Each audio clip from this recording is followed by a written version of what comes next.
এখন পর্যন্ত the nature and concept of constitution এই টপিকের ভিতরে আমরা কনস্টিটিউশন বা সংবিধানের ধারণা, স্টেট কিংবা রাষ্ট্র এবং সভরিনটি বা সার্বভৌম ক্ষমতা বলতে কী বোঝায়, এই তিনটি বিষয়কে ব্যাখ্যা বিশ্লেষণ করেছি। এই তিনটি বিষয়ের ব্যাখ্যা আমরা যদি ভালো করে বুঝতে পারি তাহলে ইতোমধ্যে কনস্টিটিউশনের ধারণার পাশাপাশি একটা রাষ্ট্র ব্যবস্থায় কনস্টিটিউশনের কার্যকর ফাংশন বা কনস্টিটিউশনের প্রায়োগিকতা বা এটার রাষ্ট্র ব্যবস্থায় কনস্টিটিউশনের প্রসঙ্গটা আসলে কি, কোন কোন বিষয়ের অবতারণা করার জন্য কনস্টিটিউশনের এই ধারণাটার সাথে রাষ্ট্র ব্যবস্থা ওতপ্রোতভাবে জড়িত, সেটি সম্পর্কে আমরা কিছুটা অবগত হয়ে গেছি। তা সত্ত্বেও আমরা এই লেসনে দেখার চেষ্টা করব the functions of the constitution বা কনস্টিটিউশনের কাজ কি, কনস্টিটিউশন আসলে প্র্যাকটিক্যালি কী পারপাস সার্ভ করে, কোন বিষয়টা কনস্টিটিউশনের দ্বারা নির্দিষ্টকরণ করা হয়। এই যে ডিপার পার্সপেক্টিভটা পাওয়ার জন্য আমরা আসলে দেখব যে একটা কনস্টিটিউশনের মধ্যে যত প্রভিশন থাকে, সাধারণ একটা আইনে যখন একটা প্রভিশন বা সেকশনকে ইনসার্ট করা হয় সেটাকে বলা হয় সেকশন, আর কনস্টিটিউশনে যে প্রভিশনগুলো থাকে সেগুলোকে বলা হয় আর্টিকেল। সো এই কনস্টিটিউশনের প্রভিশনগুলো বা আর্টিকেলগুলো যে প্রকৃতিরই হোক না কেন, যে বিষয়ক হোক না কেন, মোটা দাগে সেটি তিনটি নির্দিষ্ট ক্যাটাগরির বা তিনটা নির্দিষ্ট ক্রাইটেরিয়া ফুলফিল করে।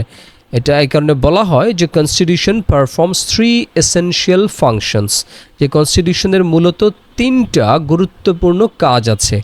তিনটা নির্দিষ্ট উদ্দেশ্য সাধনের জন্যই একটা কনস্টিটিউশন তৈরি করা হয় এবং এই কনস্টিটিউশনের ভিতরে বিভিন্ন নিয়মকানুন বিধিবিধানগুলো চালু করা হয়। এবং এই ক্ষেত্রে এই লেসনে আমরা বাংলাদেশের কনস্টিটিউশনের সাথে একটু মিলিয়ে দেখার চেষ্টা করব, যদিও বাংলাদেশ কনস্টিটিউশনের নির্দিষ্ট বিধানগুলোকে আমরা প্রাসঙ্গিক লেসনে বিস্তারিত আলোচনা করব। এখানে জাস্ট এই কনস্টিটিউশনের ফাংশন যে তিনটা ক্যাটাগরিতে হয়ে থাকে এইটাকে জাস্টিফাই করার জন্য আমরা একটু দেখানোর চেষ্টা করব ক্রস চেক করে। প্রথমত বলা হচ্ছে যে the constitution creates the government by telling who can make laws and who will enforce laws and who will interpret laws. যে কনস্টিটিউশন আসলে একটা সরকার গঠন করে, একটা নির্দিষ্ট টেরিটরির ডিফাইন নাম্বার অফ পপুলেশন যাদের সভরিনিটি আছে তাদের মধ্যে একটা সরকার ব্যবস্থার প্রচলন, প্রবর্তন, সরকার ব্যবস্থাকে ধারাবাহিকভাবে টিকিয়ে রাখা, এই কাজটা করে থাকে সংবিধান বা সংবিধানের বিভিন্ন অনুচ্ছেদগুলো।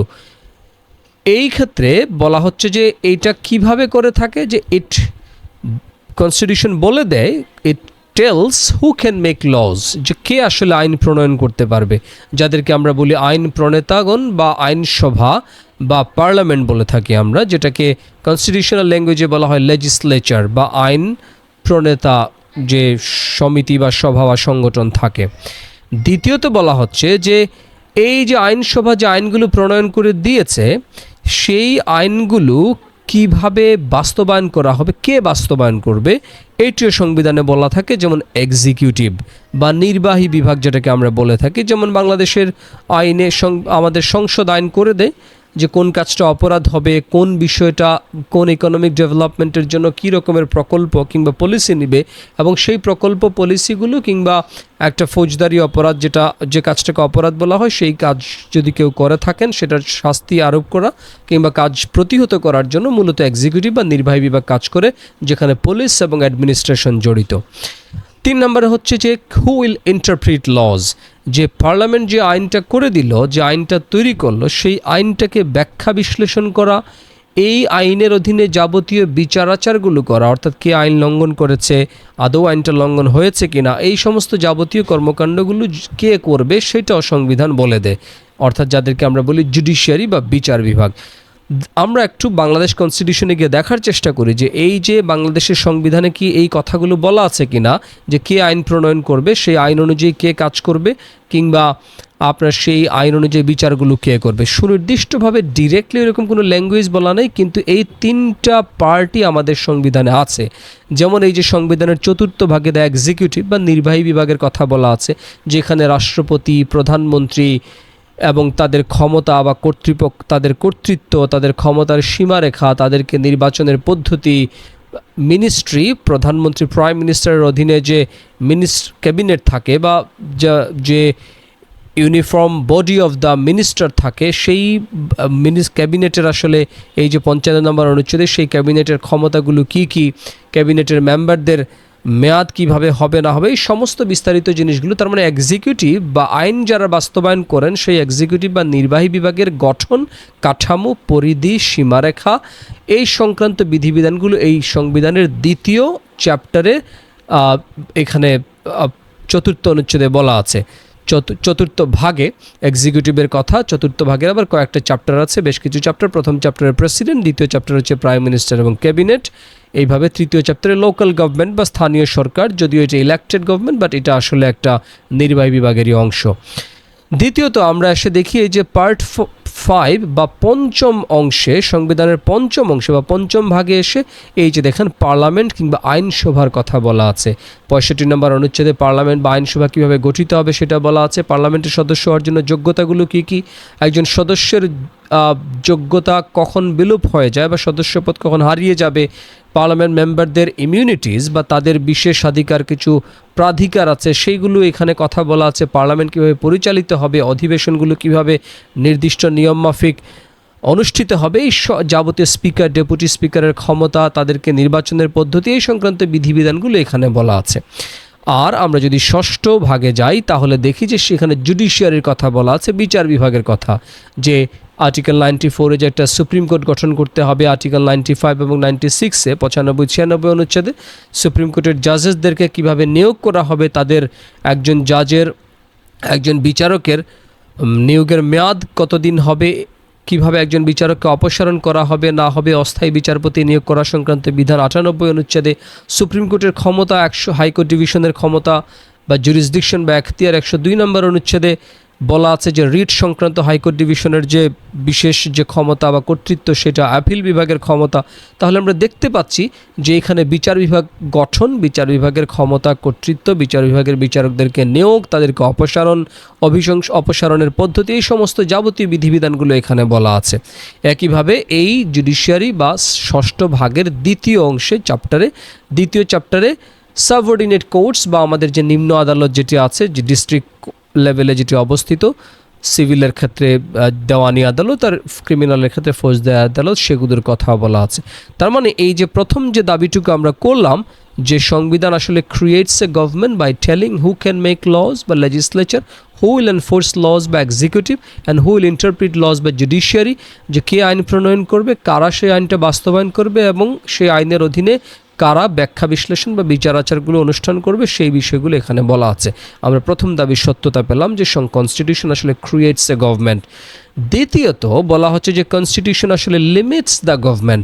কনস্টিটিউশন একটা সরকারের ক্ষমতা বা কর্তৃত্বকে সীমিত করে, তার উপর কিছু নিয়ন্ত্রণ আরোপ করে, কিছু সীমারেখা টেনে দেয়।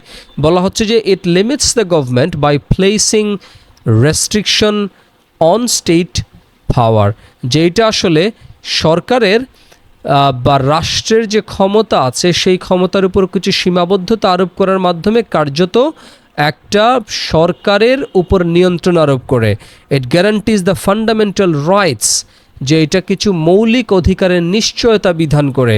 আমরা দেখব যে আমাদের কনস্টিটিউশনে কী কী মৌলিক অধিকারের নিশ্চয়তা বিধান করা হয়েছে। 3 নম্বরে বলা হচ্ছে যে এটা সরকারকে নিয়ন্ত্রণ করতে গিয়ে এস্টাবলিশেস চেক অ্যান্ড ব্যালেন্সেস, কিছু ভারসাম্য সৃষ্টি করে সরকারের ক্ষমতাকে নিয়ন্ত্রণ করতে গিয়ে। যেমন সরকারের এই যে 3টা বিভাগ, লেজিসলেচার, এক্সিকিউটিভ এবং জুডিশিয়ারি, নির্বাহী বিভাগ, বিচার বিভাগ এবং হচ্ছে আপনার আইনসভা, এই 3টা বিভাগের কেউ যাতে অন্য কারো কর্তৃত্ব বা ক্ষমতার উপর হস্তক্ষেপ করতে না পারে এবং কোনো একটা নির্দিষ্ট বিভাগ যাতে একচেটিয়া মনোপলি বা চূড়ান্ত ক্ষমতা ভোগ করতে না পারে, এইটা নিশ্চিত করার জন্য সংবিধানে কিছু বিধিবিধান তৈরি করে দেওয়া হয়। আমরা এখন দেখার চেষ্টা করি যে আমাদের সংবিধান কিভাবে স্টেট পাওয়ারের উপর আসলে সীমাবদ্ধতা আরোপ করেছে, যে রাষ্ট্র যা ইচ্ছা তা করতে পারবে না। যেমন আমরা যদি এই সংবিধানের একদম শুরুতে যাই, সংবিধানের প্রিয়াম্বলে দেখেন, সংবিধানের প্রস্তাবনায় বলা হয়েছে যে, আমরা একটু প্রিয়াম্বলটা যদি পড়ি তাহলে দেখেন এটা বলছে যে এই সংবিধান প্রণয়ন করতে গিয়ে আমরা এই 1971 সালে 26শে মার্চে স্বাধীনতা অর্জন করার মাধ্যমে এই সংবিধানটা প্রণয়ন করছি। সংবিধানের কিছু নির্দিষ্ট আদর্শ থাকবে, সেখানে বলে দেওয়া আছে যে এই আদর্শগুলি হবে রাষ্ট্র পরিচালনার মূল ভিত্তি। এবং এখানে বলা যাচ্ছে দেখেন যে further pledging that it shall be a fundamental aim of the state to realise through the democratic process a socialist society free from exploitation, a society in which the rule of law, fundamental human rights and freedom, equality of justice, political, economic and social will be secured for all citizens. যে fundamental aim of the state, যে রাষ্ট্রের মৌলিক লক্ষ্য হবে, উদ্দেশ্য হবে, যেটা Democratic process, গণতান্ত্রিক পদ্ধতিতে একটা সোশ্যালিস্ট সোসাইটি বা একটা সামাজিক সোশ্যালিস্ট সোসাইটি বা সমাজতান্ত্রিক সমাজ ব্যবস্থা প্রবর্তন করা, যেটা হবে ফ্রি ফ্রম এক্সপ্লয়টেশন, যেটা শোষণ মুক্ত হবে, যেখানে রুল অফ ল বা আইনের শাসন থাকবে, যেখানে fundamental human rights and freedom, স্বাধীনতা এবং মৌলিক মানবাধিকারগুলো থাকবে, ইকুয়ালিটি অ্যান্ড জাস্টিস, সমতা এবং ন্যায় বিচার নিশ্চিত থাকবে। সমতা এবং ন্যায় বিচার পলিটিক্যাল, ইকোনমিক অ্যান্ড সোশ্যাল, অর্থনৈতিক, সামাজিক এবং রাজনৈতিক ক্ষেত্রে সব নাগরিকের জন্য এগুলো নিশ্চিত করা হবে। তার মানে রাষ্ট্র কী কাজ করতে পারবে, রাষ্ট্রের এইম কি হবে, এইটা সিলেক্ট করে দিয়েছে আমাদের কনস্টিটিউশনের প্রিয়াম্বল। তার মানে স্টেট পাওয়ারের উপর সে একটা লিমিট আরোপ করে দিয়েছে। তারপরে আমরা যদি আর্টিকেল 7 দেখি, তাহলে এখানে দেখেন বলছে যে সুপ্রিমেসি অফ দ্য কনস্টিটিউশন, যে কনস্টিটিউশনের প্রাধান্য, বলছে যে all powers in the Republic belong to the people, যে এই রাষ্ট্র বা প্রজাতন্ত্র যেটাকে আমরা বলছি, এই প্রজাতন্ত্রের সমস্ত ক্ষমতা বা কর্তৃত্বটা হবে মূলত জনগণের। And their exercise on behalf of the people shall be effected only under and by the authority of this constitution, এবং জনগণের পক্ষে তাদের এই ক্ষমতাটা কেবলমাত্র এবং একমাত্র এই সংবিধানের অধীনে বা সংবিধানের কর্তৃত্বে চর্চা করা যাবে। অর্থাৎ রাষ্ট্র জনগণের উপরে প্রাধান্য আরোপ করবে না, বরং সকল রাষ্ট্রের সকল ক্ষমতার উপরে জনগণই হবে চূড়ান্ত কর্তৃপক্ষ, এবং জনগণের পক্ষে কেবল এই রাষ্ট্রের ক্ষমতাটা চর্চা করা যাবে। অর্থাৎ পিপুল সেন্ট্রিক একটা state, not the state centric people or nation. তাহলে আমরা দেখতে পাচ্ছি যে দ্বিতীয় যে দাবিটা আমরা করলাম, যে সংবিধানে সরকারের উপর সীমারেখা আরোপ করে দেয়, সরকারের কর্তৃত্বের উপর সে নিয়ন্ত্রণ আরোপ করে। দ্বিতীয় অংশটা কি বলেছি, যে connect up guaranteeing the fundamental rights, যে জনগণের কিছু মৌলিক অধিকারের সে নিশ্চয়তা দেয়। আমরা যদি আমাদের সংবিধান দেখি, তাহলে আমরা এখানে দেখতে পাই যে ফান্ডামেন্টাল রাইটসের এই যে পার্ট 3-তে, সংবিধানের পার্ট 3-তে ফান্ডামেন্টাল রাইটস আর্টিকেল 26 থেকে আর্টিকেল 44 পর্যন্ত কিছু মৌলিক অধিকারের নিশ্চয়তা দেওয়া হয়েছে। বেশ কিছু অধিকারের কথা বলা আছে, যেমন আইনের দৃষ্টিতে সবাই সমান হবে, ধর্ম, বর্ণ, লিঙ্গ, এই সমস্তের ভিত্তিতে কোনো বৈষম্য করা যাবে না, সবাই আইনের সমান আশ্রয় লাভের অধিকারী হবে, কাউকে জোরপূর্বক বলপূর্বক কারো কাছ থেকে শ্রম আদায় করা যাবে না, মানুষের ব্যক্তি স্বাধীনতা থাকবে, চলাফেরার স্বাধীনতা থাকবে, সংগঠনের স্বাধীনতা থাকবে, মতামত প্রকাশের স্বাধীনতা থাকবে, ধর্ম চর্চা এবং ধর্ম প্রচার করার স্বাধীনতা থাকবে। সম্পত্তির ক্ষেত্রে আর্টিকেল 42-তে বলছে যে সম্পত্তির স্বাধীনতা থাকবে, সম্পত্তি জোরপূর্বক ক্ষতিপূরণ ছাড়া কেড়ে নেওয়া যাবে না। এগুলো আমাদের সংবিধানে বিভিন্ন বিধানে বা অনুচ্ছেদে আছে। এবং এই মৌলিক অধিকারগুলো যদি রাষ্ট্র লঙ্ঘন করে, তাহলে আদালতের কাছে আশ্রয় লাভের একটা সুযোগ আবার আর্টিকেল 44-এ রাখা হয়েছে, যে এনফোর্সমেন্ট অফ ফান্ডামেন্টাল রাইটস বা মৌলিক অধিকার বলবৎকরণের অধিকারটাকে আবার মৌলিক অধিকার বলা হয়েছে। তাহলে আমরা দেখলাম যে কিছু কিছু রাইটসকে, জনগণের কিছু কিছু সুযোগকে অবারিত এবং উন্মুক্ত রাখার জন্য সংবিধান এগুলোকে ফান্ডামেন্টাল বা মৌলিক বলে ঘোষণা দেওয়ার মাধ্যমে সুরক্ষিত করা হয়েছে। অর্থাৎ এই অধিকারগুলো কেড়ে নেওয়া, বিনষ্ট করা, ক্ষতিগ্রস্ত করার কোনো ক্ষমতা সরকারেরও থাকবে না, যদিও সে সভরিন পাওয়ার, কিন্তু তার উপরে ক্ষমতা, তার উপর এই সীমাবদ্ধতাটা আরোপ করা হচ্ছে। 3 নম্বরে যেটা এস্টাবলিশিং চেকস অ্যান্ড ব্যালেন্স, আমরা এটা বিস্তারিত দেখব যে আমাদের এখানে রাষ্ট্রপতিকে কিছু ক্ষমতা দেওয়া আছে, যেমন সংবিধানে রাষ্ট্রপতি আমাদের বিচার বিভাগের বিচারকদেরকে নিয়োগ করতে পারেন, তাদেরকে তিনি অপসারণ করতে পারেন। আবার আইনসভা যে আইনগুলো প্রণয়ন করে, সেই আইনগুলো যদি সংবিধানের সাথে সাংঘর্ষিক হয় সেগুলোকে বাতিল বা বেআইনি ঘোষণার ক্ষমতাটা আমাদের বিচার বিভাগকে দেওয়া হয়েছে। আবার বিচার বিভাগের কিছু সীমিত ক্ষমতা নির্বাহী বিভাগের হাতে আছে, যেমন নির্বাহী বিভাগ রাষ্ট্রপতির মাধ্যমে কিছু অর্ডিন্যান্স প্রণয়ন করতে পারে, সেই অর্ডিন্যান্স অনুযায়ী এবার বিচার বিভাগ বিচার করতে বাধ্য হয়। এইভাবে তিনটা কর্তৃপক্ষের মধ্যে পরস্পর একটা সমন্বয় সাধন করা হয়েছে, যাতে কোনো কর্তৃপক্ষ একচ্ছত্রভাবে সকল ক্ষমতার কেন্দ্রে নিজেদেরকে গ্রহণ করতে না পারে। তৃতীয়ত যে বিষয়টা বলা হচ্ছে, the constitution expresses national values, যে কনস্টিটিউশন আসলে হচ্ছে আমাদের জাতীয় মূল্যবোধগুলোকে প্রকাশ করে। একটা রাষ্ট্র কিংবা জাতি কোন বিষয়গুলোকে আদর্শ হিসেবে লালন করে অগ্রসর হবে, তাদের যাবতীয় রাষ্ট্রীয় কর্মকাণ্ডগুলোকে পরিচালনা করবে, নাগরিকদের আচার আচরণগুলোকে নিয়ন্ত্রণের ক্ষেত্রে কোন বিষয়াদিগুলোকে আদর্শ হিসেবে বিবেচনায় নেওয়া হবে, এই বিষয়গুলো সম্পর্কে কিছু মৌলিক কথাবার্তা সংবিধানে লেখা থাকে।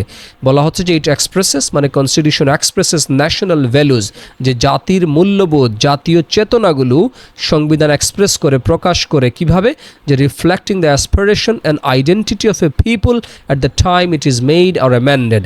সংবিধান যখন প্রণয়ন করা হয় কিংবা সংবিধান যখন সংশোধন করা হয়, সেই সময় ওই জাতিগোষ্ঠীর যে জাতীয় আকাঙ্ক্ষা বা অ্যাসপিরেশন আছে বা তাদের যে পরিচয় আছে, তারা নিজেদেরকে যেভাবে চিহ্নিত করতে চায়, এই বিষয়গুলো সংবিধানে উল্লেখ করা থাকে। যেমন আমাদের সংবিধানে, বিদ্যমান সংবিধানে আমরা দেখতে পাই যে আমাদেরকে বাঙালি জাতি, আমাদের যে ধর্মনিরপেক্ষতা, সমাজতন্ত্র, গণতন্ত্র, এই বিষয়গুলো সংবিধানে আমাদের ন্যাশনাল ভ্যালুজ হিসেবে উল্লেখ করা আছে।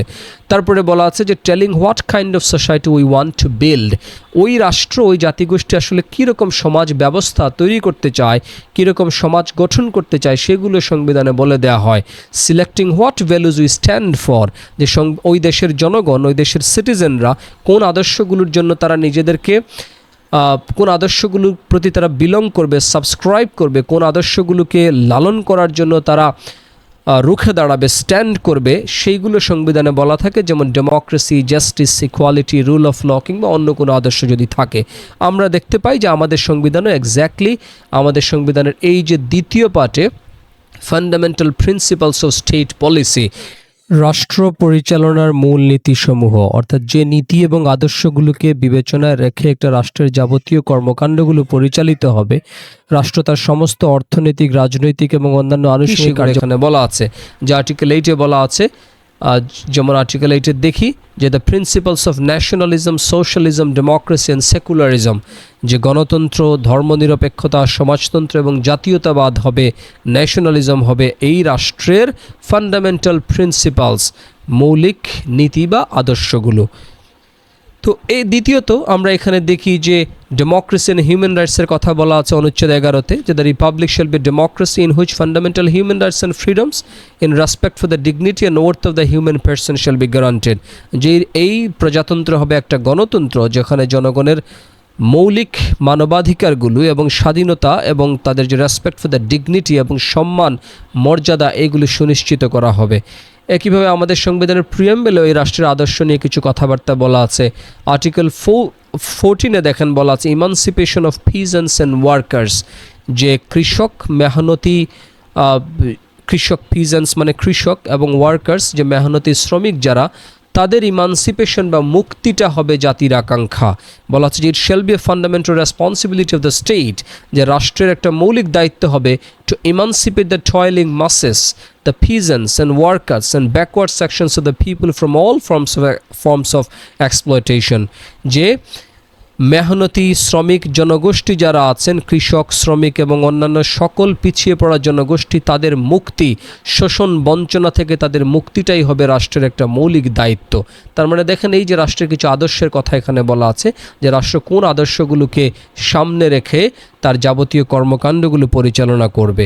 সেই দৃষ্টিকোণ থেকেই বলা হচ্ছে যে একটা কনস্টিটিউশন আসলে মূলত তিনটা পারপাস সার্ভ করে, যে it creates the government, it limits the government and it expresses the national values, যেটা সরকার গঠন করে, সরকারের ক্ষমতার উপর একটা সীমারেখা আরোপ করে এবং জাতীয় আশা আকাঙ্ক্ষাগুলোর প্রতিফলন ঘটায়।